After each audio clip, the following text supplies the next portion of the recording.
Hello, I'm Dogam Kim, leader of Team Y92B. Today, I'll present our study on compensation methods for precise free localization in both indoor and outdoor environments. Before we dive in, let me briefly walk you through the agenda. In the introduction, I'll give a short overview of what we did. In the main body, I'll explain our localization algorithms and walk through indoor and outdoor simulations and experiments. Finally, I'll close with conclusions and future work and references. First, the research overview. To assess localizational compensation, we ran simulations for both indoor and outdoor scenarios. Then we performed experiments. Indoors, the tag was attached to a person. Outdoors, the tag was mounted on a drum. For both cases, the anchors were arranged in a coplanar configuration. Now for the algorithms, we start from original least squares in a pairwise linear form using difference between anchors. Using that initial estimate, we define the virtual anchor and then introduce p-dot bank weighted least squares, where p-dot reflects the geometry quality and sets the weights. We compare these algorithms, OLS, Venk, and p-dot Venk weighted least squares, through simulations and experiments in both indoor and outdoor environments. In the indoor experiments, we also time-aligned IMU with UWB to perform compensation under interference. Here are the indoor interference simulations. We assumed an interference source at specific locations and increased range measurement noise near those sections. On the circular trajectories, the proposed p-dot Venk weighted least square series consistently outperforms OLS and Venk across a wide range noise bounds. In short, geometry-aware p-dot weighting keeps the RMSE low even when the noise spikes near the interference zone. Next, the outdoor simulation for horizontal scale flight. Again, compared to the baselines on the left, the p-dot Venk weighted least square series yields better localization accuracy across the full range of measurement noise. For example, when we compare p-dot Venk weighted least squares pairwise with OLS, we observe roughly a twofold reduction in RMSE at each noise setting. To look a bit more closely at the results, in the ±0.5 meter range noise case, p-dot Venk weighted least squares pairwise achieves 0.28 meter RMSE, whereas OLS is 0.52 meter and Venk is 0.55 meter, roughly a twofold reduction. And since p-dot weighted least square without Venk still sits at 0.54 meter, the gain clearly comes from the Venk plus p-dot coupling rather than p-dot alone. We also simulated a vertical trajectory outdoors. Even here, the p-dot Venk weighted least square series maintains superior accuracy over OLS and Venk across noise levels. This is particularly important because with coplanar anchors, the z-axis is typically the weak axis. p-dot aware weighting specifically mitigates that weakness. Here's the hardware. As our UW sensor, we used UW3000, the IMU is MPU9250, and for GPS RTK for our outdoor experiments, we used the RTAP2U GNSS receiver. To access indoor interference levels, we designed and fabricated a Quintana verified in HFSS and use it in our measurements.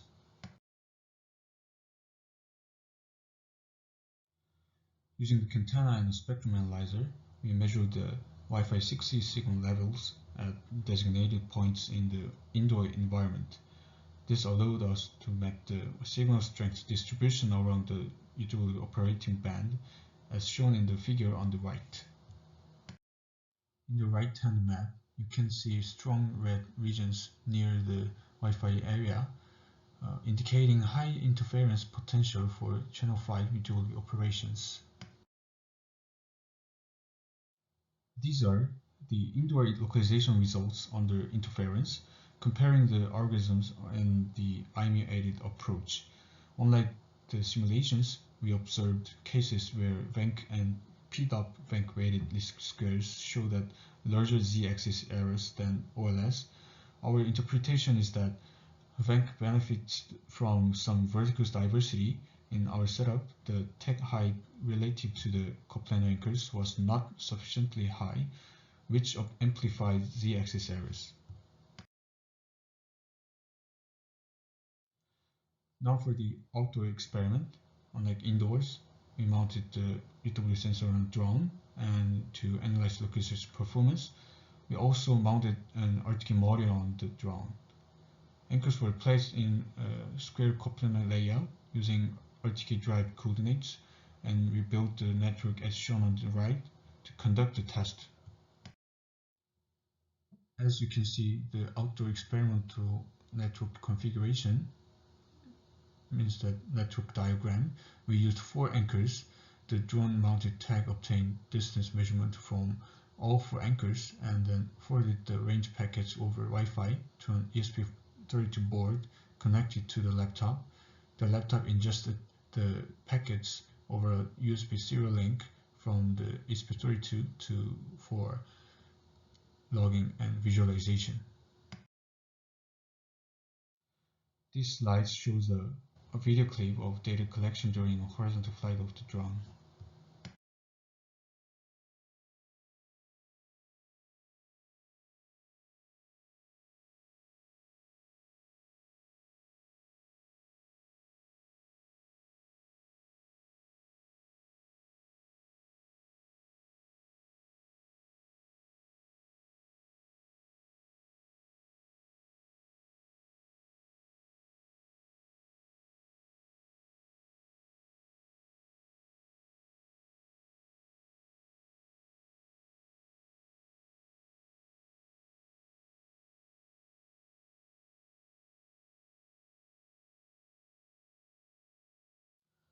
Due to control limits and wind, the drone was not perfectly level throughout.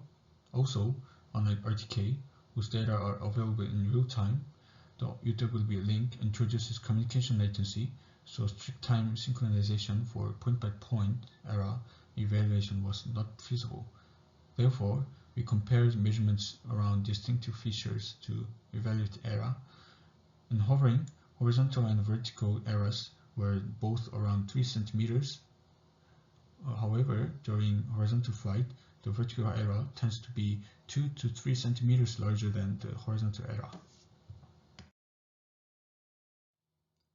Let me conclude.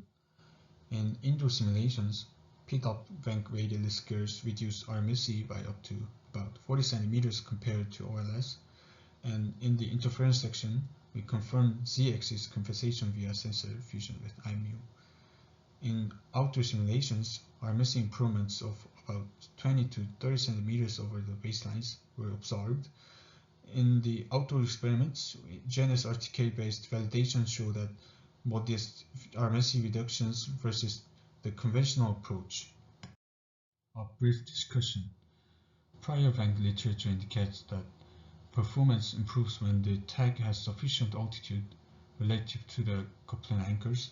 Our experiments did not achieve the same level of improvement as the simulations, likely because our tag height was too low. We plan to raise the tag height to increase vertical diversity. And we also plan to implement network time protocol to enable timeline per point RMSE evaluation between UWB and RTK. That concludes my presentation. Thank you.